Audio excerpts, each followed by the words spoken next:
Lietuvos hidrometeorologinis centras praneša, šiandien Lietuvoje giedra, lietaus nenumatoma.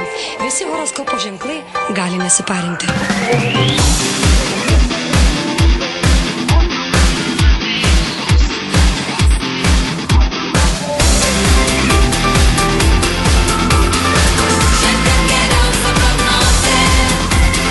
Avinams sėkmingas laikas, jaučiai dar ant kojų laikos, o dvinėjai budrus būsit, tai sutiksit antrą pusę.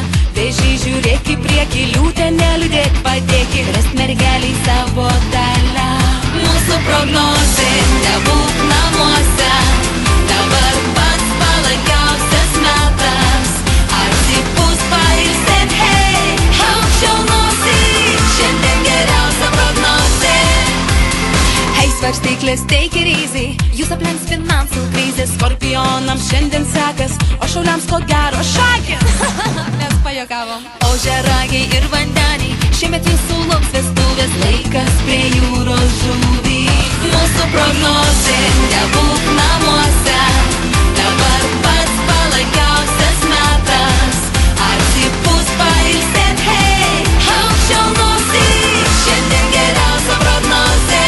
Mūsų prognozė, nebūk namuose, dabar pats palankiausias metas.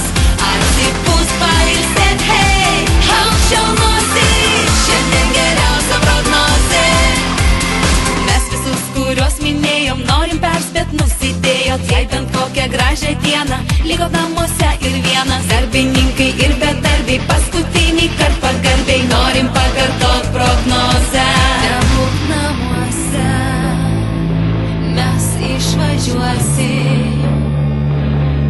Geras laikas, tai tarsi lenktynės, tu arba pirma, jei žinai, kur jis būna, arba paskutinį.